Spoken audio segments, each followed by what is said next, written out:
Mac guys here with you on Birds 365. We got our buddy from down the shore, the host of the Sports Bash, 97.3 FM, ESPN Radio, Mike Gill, good enough to jump in with us. Here's why I want to start with you, Mike Gill. Under over 425 and a half. The question is rushing yards this year for Trey Sermon.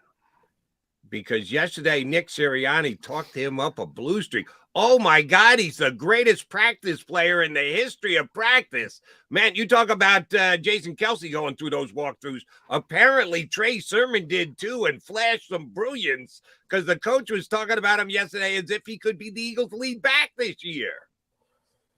You threw me a curveball with a Trey Sermon question to open up 5 in the morning. Like, Mike's like, what?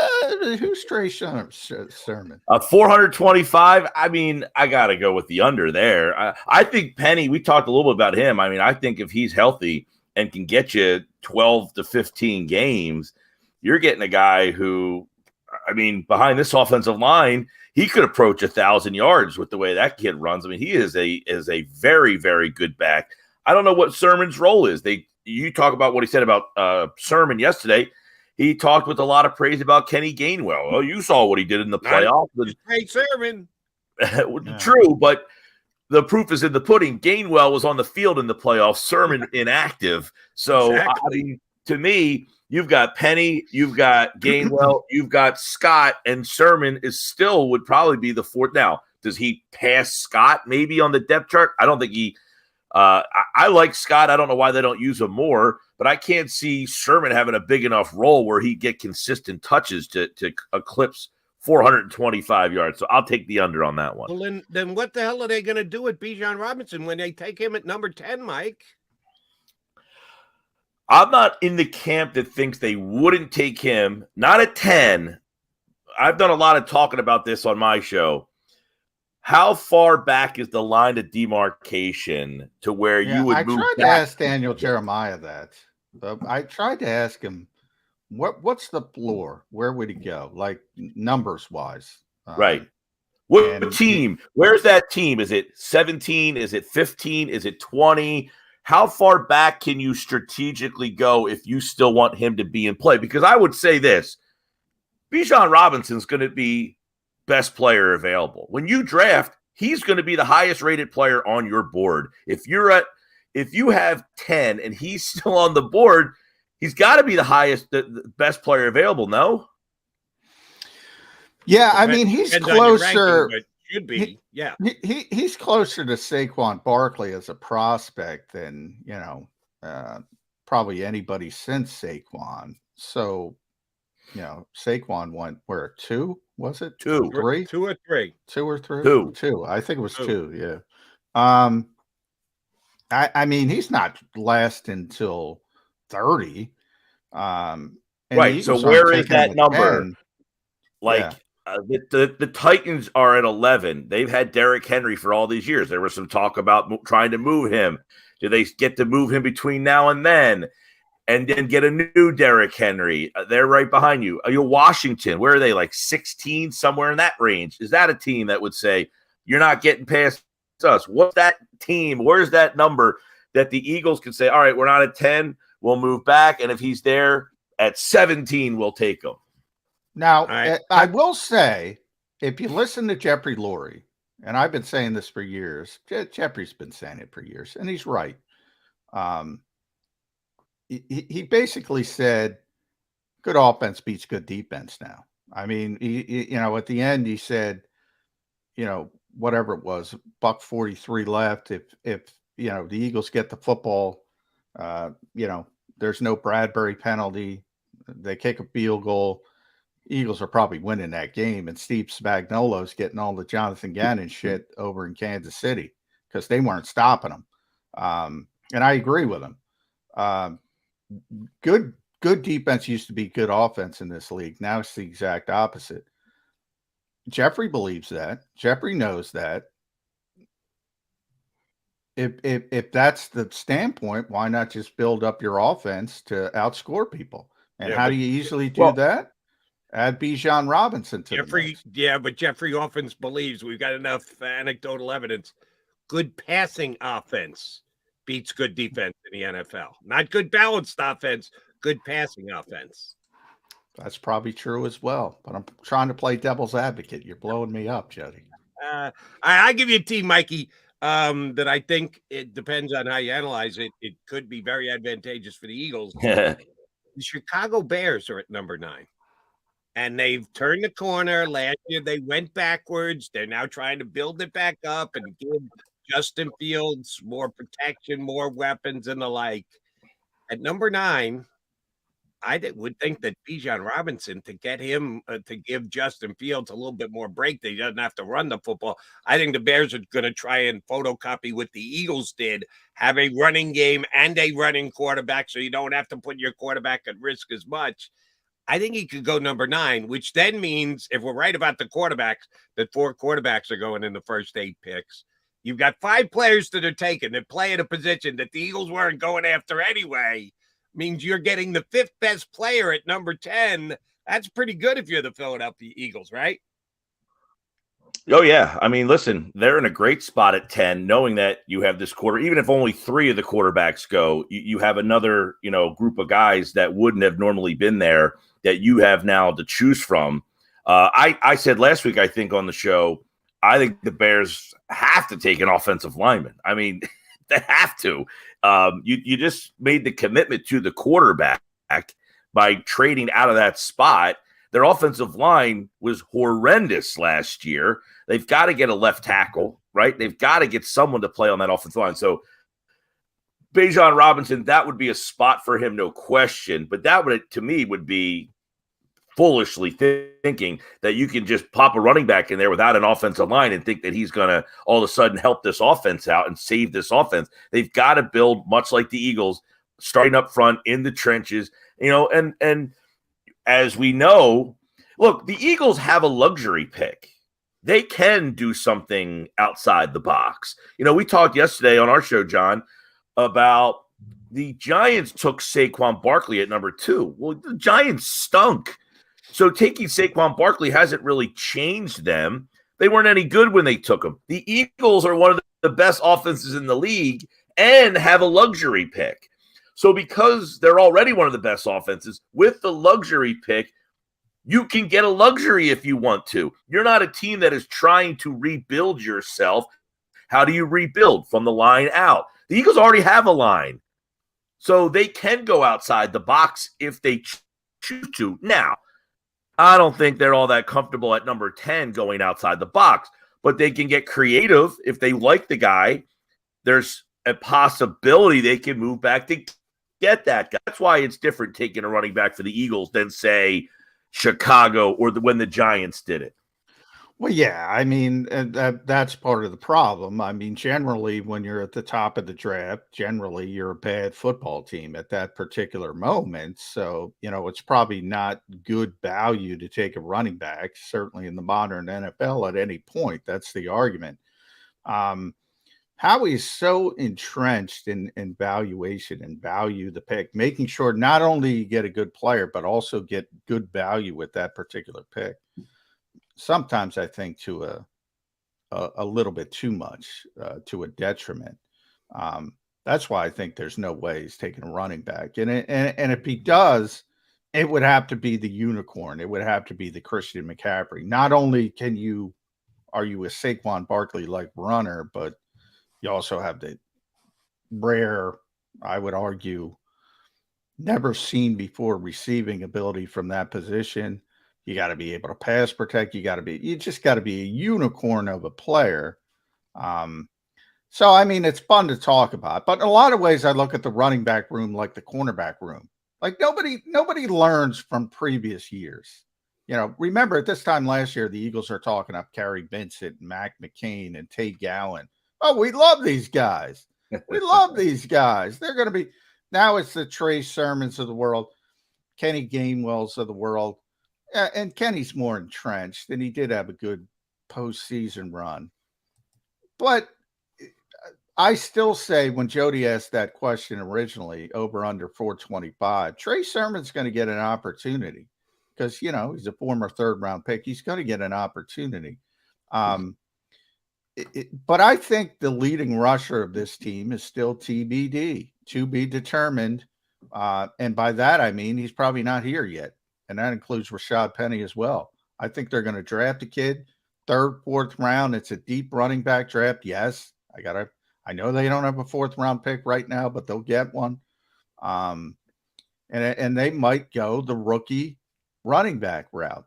I still think that's likely. All right, but then if that's the case, John and Mike, how good is Trey Sermon?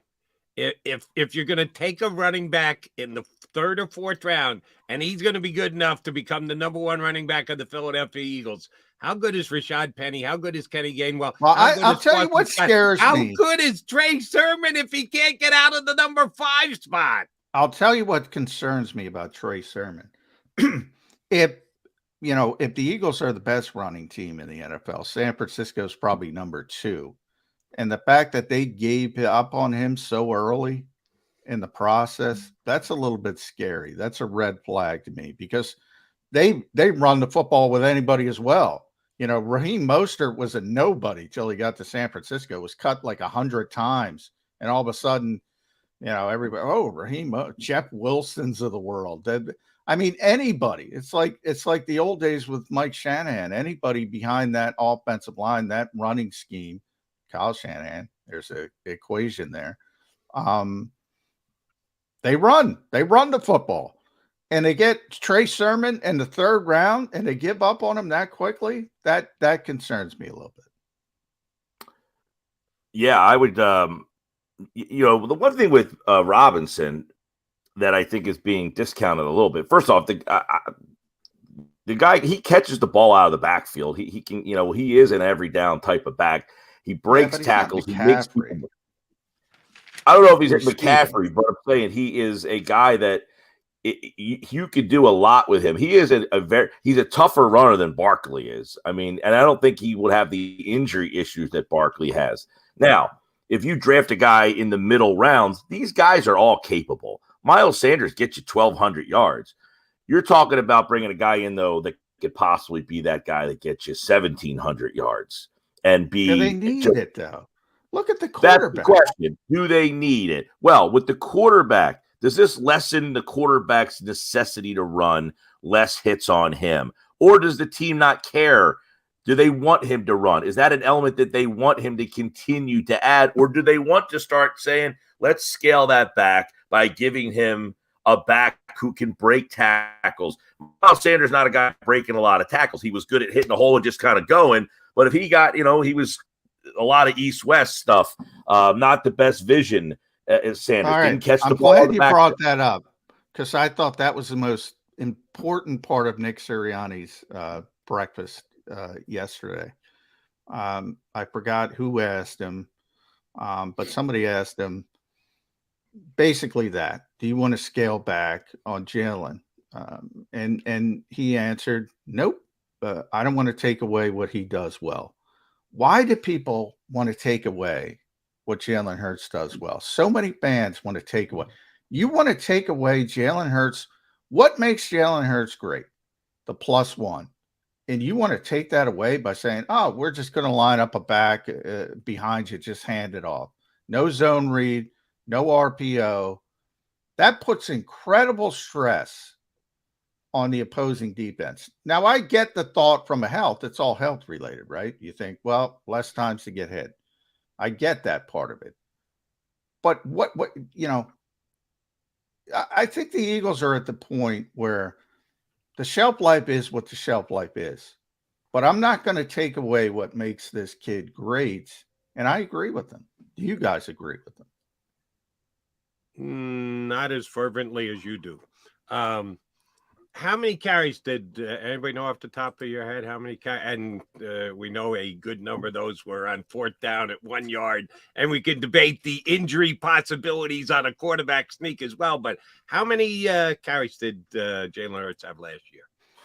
100. I'd have to look it up. 170. Quick peek tells me Jalen Hurts 165. 165 times. 165. So that's basically 10 times. Well, he didn't play in 2 games, so that's more than 10 carries a game. I can hear Shane Steichen yelling at me right now, Jody. for How, not knowing how many what sneaks? No. How many sneaks? How many were those meaningful carries? How many were those design carries? Right. Oh, that's a Sirianni favorite. It doesn't count if it wasn't designed that way. Yes, it does, Coach. Anytime you put your quarterback at risk, it counts as a rushing attempt. And it sounds great to say this as Sirianni now. And I agree with you, John. Like, you call the offense, like you're in the middle of the game. Your thought process is, well, I'm going to call this play. Oh, he might get hurt on this play, so I'm going to change. No, you're just calling in. Your instincts take over when competition happens. But I guess when you're writing a check for $50 million a year as opposed to whatever the check was this past year, somebody else might say, I don't want you running him as much. That's the beauty. I don't think the owner's doing that. That's the beauty of it. And he's the only one you got to get the approval of.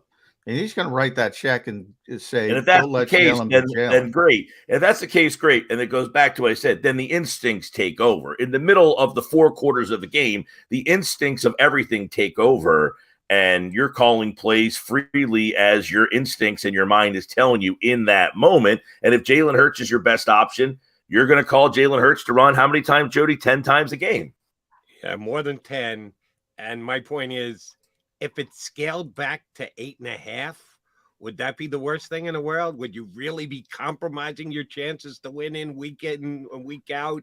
I'm just saying that there might be a compromised position here. Those who go, he's got to stay in the pocket. Well, that's dumb because, as John pointed out, what makes Jalen Hurts special is the fact that he can make plays with his leg. To just wipe that off the screen would be idiotic.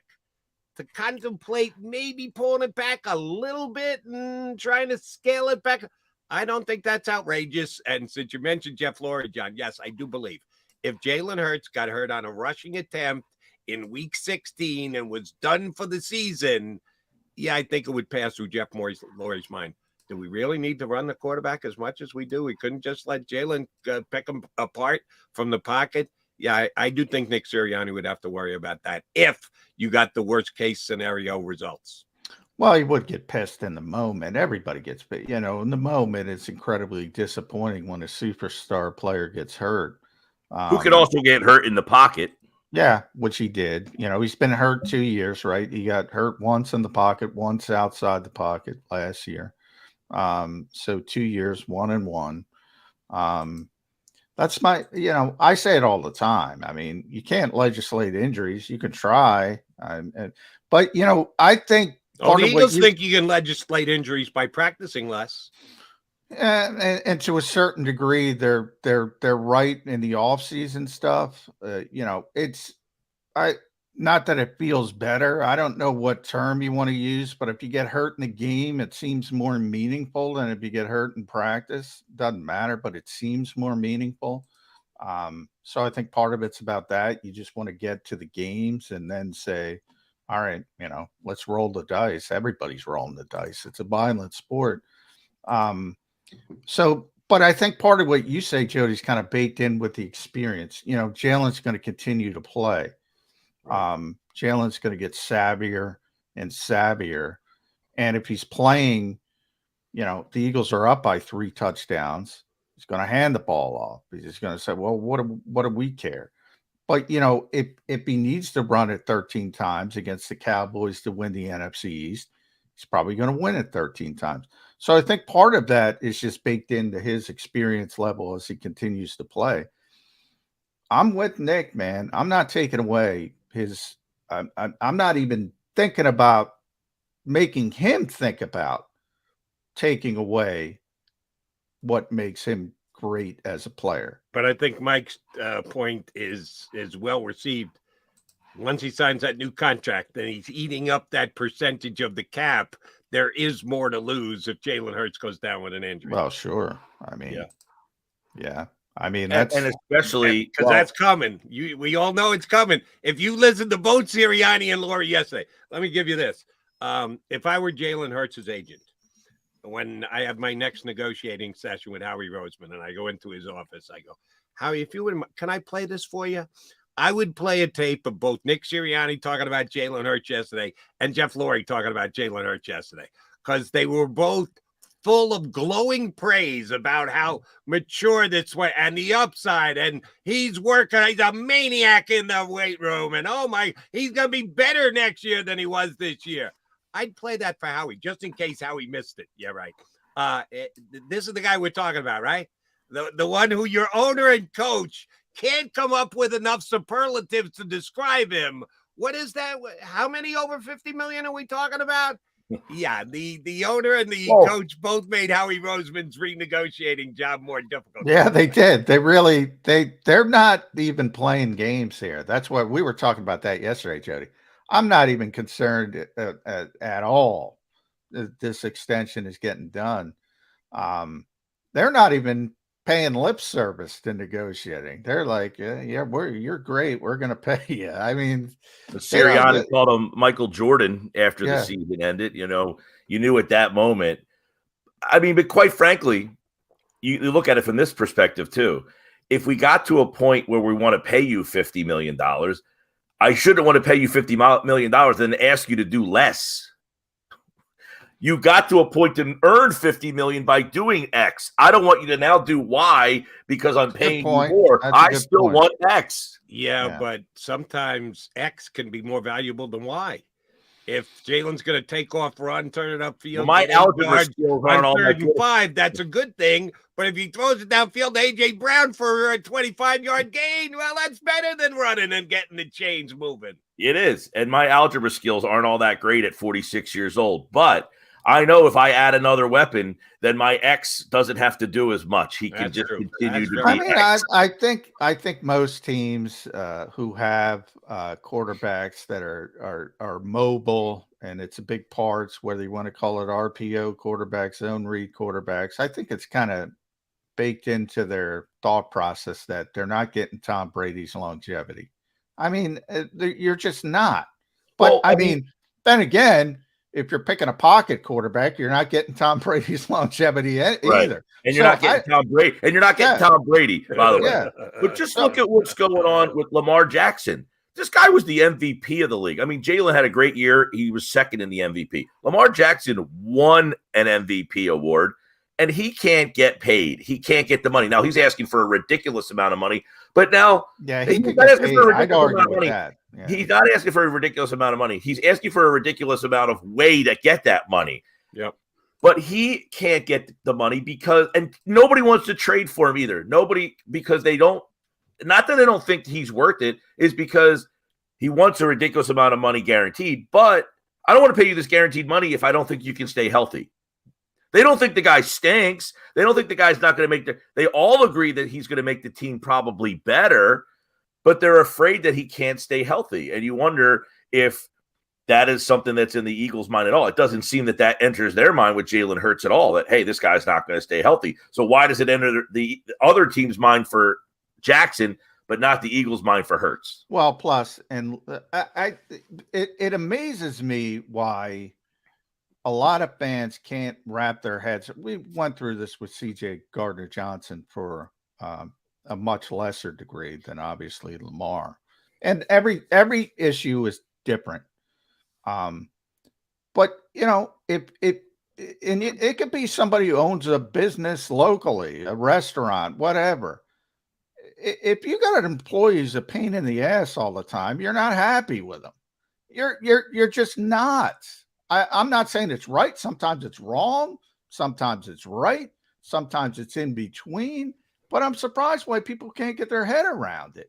And if you say, well, this guy's a pain in the ass, and this guy over here, he might not be quite as good, but he's not a pain in the ass, I'm going to go with the non-pain in the ass. I mean, that's common sense, isn't it? Generally, yes. I mean, I've had some pain in the asses that I've had to deal with in my past, and it's much better. It's much better when the pains in the asses aren't there. By the way, was there ever reports or talk during the year that CJ Gardner-Johnson was a pain in the ass? Oh yeah. I talked about it. One of the reasons why New Orleans was willing to trade him. Well, I know that. I know New Orleans, thought he was a little flamboyant, and there was a lot of reports coming here that he was a very vocal and, but like, was there behind the scenes issues? Did players not like him? Did coaches not like him? Well, he threw Gannon under the bus. Yeah, well, I think, look, the Eagles knew, with him. as Jody knows, I called it a big personality. He's a really big personality, but he's not. There are big personalities. Brandon Graham be a perfect example. Darius Slay. There are big personalities who do it in a positive fashion for the most part. And I know people bring up Slay throwing Josiah Scott under the bus. And I argue Slay wasn't throwing Josiah Scott under the bus. He was just trying to educate fans who don't understand invert cover 2, and they're blaming him. Now, part of it is, yeah, he was upset that he got blamed for something that wasn't his fault. But at the end of the day, that's who he is. He's trying to educate people and saying, you don't know ball, blah, blah, blah. He talks his crap. And he's right. For the most part, 99% of the people don't. However, he does most of his in a positive fashion. I bring up when Devin Allen got here. Like, nobody knew Devin Allen. He wasn't here. He was still doing track. He was at the Penn relays. It was Slay who got teammates together, say, let's go support this kid. It was him who did that. That's why he was voted a team captain. Not only that reason, he does that kind of stuff. Brandon's the best guy in the world, right? But he talks immense trash, talks trash to everybody. And if you can't handle that, you might get a little bit of upset. But he does it in a positive fashion. CJ, not as much. CJ is a pain in the you-know-what. But, the Eagles were fine with it. They were planning on bringing him back. That was motivated. I don't know if you saw Marcus Hayes, our buddy, his report. Denard Wilson, one of his jobs was like, hey, get this guy on the right page. Get this guy right. Get this guy on the page. Get this guy to buy in. And, that was pretty much the marching orders. So they knew it was going to be sort of a personality you had to massage. So, yeah, I mean, I see all these criticisms. Philly media is trying to throw C.J. Gardner under the bus. I don't give a crap. If C.J.'s here, C.J.'s not here. 32 teams made the decision on C.J. Gardner-Johnson. I didn't make the decision on him. Yeah. He got the contract he got. It just seemed that there was a reputation coming in, which was well documented. But during the season, the season went well. So we didn't hear a lot of, man, this Gardner-Johnson's a pain in the ass. And then all of a sudden when he left, it was, this guy's a real pain in the ass. Or maybe I missed during the season that things were happening and didn't, like, because the season was so positive that it didn't come to light all that much. All right. But as John pointed out, we had Marcus Hayes on the show a couple of weeks ago. He did say that his sources told him that Denard Wilson did a real good job of keeping Gardner-Johnson under wraps. There you go. They knew ahead of time that this is a big personality, as McMullen calls him, coming into the team. You're going to have to ride atop this guy and make sure that he doesn't do anything that's going to Denard Wilson, thank you. You're fired. Yeah, that's exactly the way it played out. Mutually. Last one for me. Mutually. Did Jeff Lurie throw Doug Pederson under the bus last night? And if you don't know what I'm referring to, I'll explain for you. In talking about Nick Sirianni and turning over the coaching staff and grinding and doing 12 linebacker coach interviews, Nick Sirianni really got into the picking the perfect staff and putting in the time and effort rather than just hiring his friends. Which I heard that and I'm going, oh, that's a shot right across Doug Pederson's bow. He's taking a little dig at the former Super Bowl winning coach by pointing out how dedicated and into filling out a staff Nick Sirianni was. Which doesn't seem to make a whole heck of a lot of sense considering Doug went to a disaster dumpster fire in the first year and got them to the playoffs. So it's not like what Doug has done is completely the wrong way. You may have had it here, not see eye to eye in a moment. The guy won you a Super Bowl, but then the roster started to deplete, and it seemed that they were targeting the coaching staff as to why you were having issues, when it could have been twofold. That, yeah, maybe the coaching staff wasn't the greatest it could be, but you also had an aging roster that was decimated by injuries that all played a factor. So, yeah, to take a shot at Pederson seems to be, if that's what it was, seems to be pretty off. Please feel free to correct me if you think I'm wrong.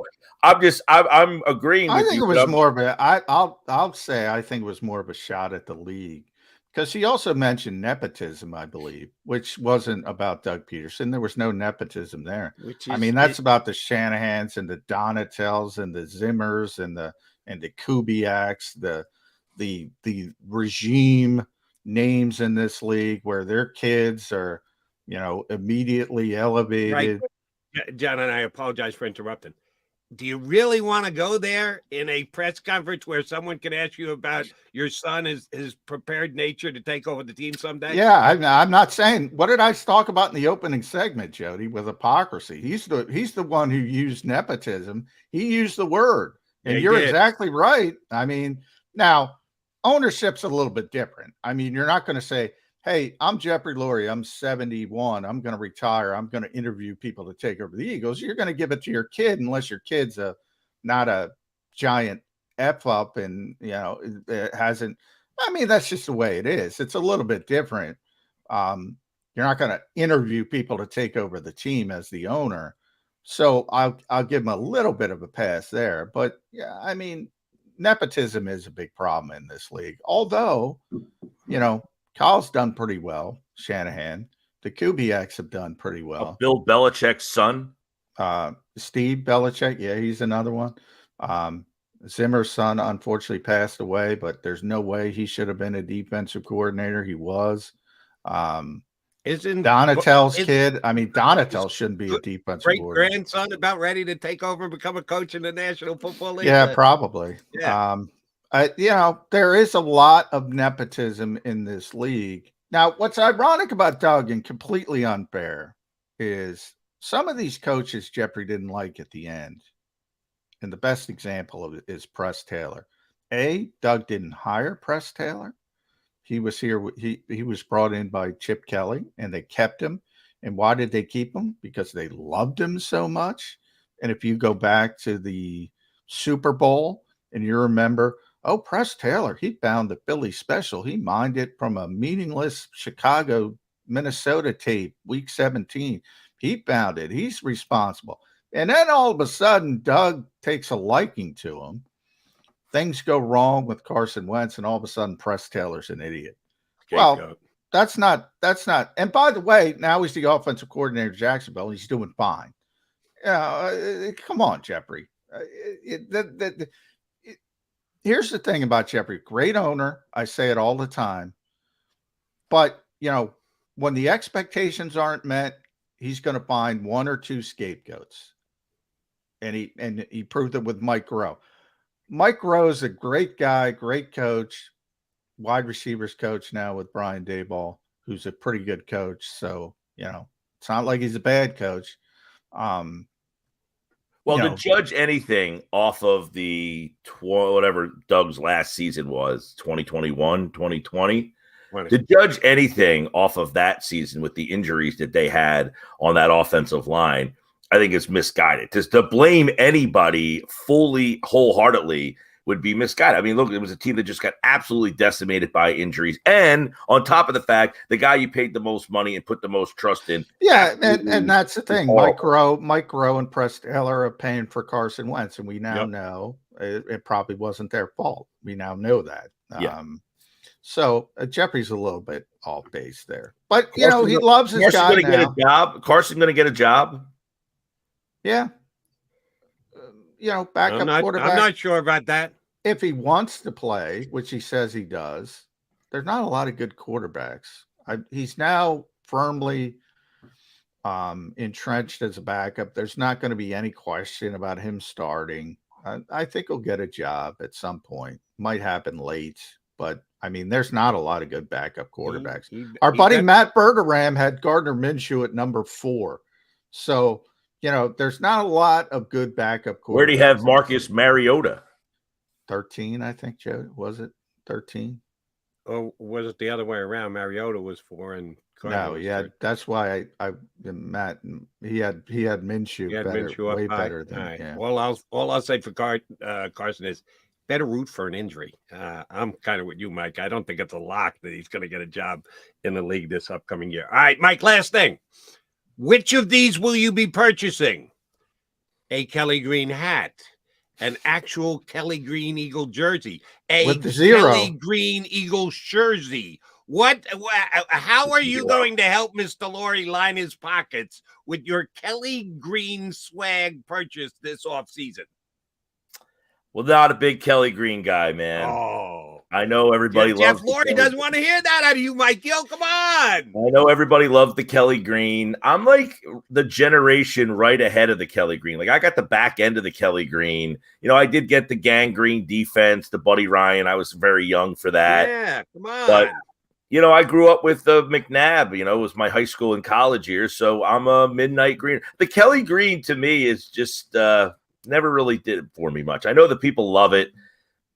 Doesn't do much for me. So I'm out on the Kelly Green hat, scarf, hoodie, all the above. I'm out. Okay. I thought you were buying, but no, I'm not a jersey guy to begin with. No jerseys here, but I will have the subliminal. Like I when I rock something, it's usually very small. You know, although I'm rocking the Dunedin Brewery today. There you go. I know you like my T-shirts every week, Jody. Dunedin Brewery. I had somebody, I think it was Macnow, and I had him on Sunday. That's like one of the best brewery places in America, that they've got a bunch of them in a 2-mile radius, 3 or 4 different brew house places. Who the hell knew that Dunedin, Florida was the brewing capital of the world? Who trains there now? I get mixed up. The Blue Jays. Forever. Blue Jays. The Dunedin Brewery is the oldest brewery in Florida, and in Dunedin, it is there's a block, there's a whole alleyway that has like 5 or 6 breweries. Right. Cooney is one, something HOB is next door to that. I hit them all, baby. Yeah, see, when I used to go to the Blue Jays and the Phillies preseason games in Dunedin, I'd leave by the 4th inning so I could get to Tampa Bay Downs by the 4th race. There was no stop-offs in the breweries. I knew just how to get from the Blue Jays Stadium to Tampa Bay Downs in about 18 minutes. I could make it for the second half of the card. Mikey, great stuff. Always a pleasure, bud. We'll talk to you again next week. All right, so you won't be going out and buying Kelly Green, but Jeff Lurie will forgive you just the same. Yeah.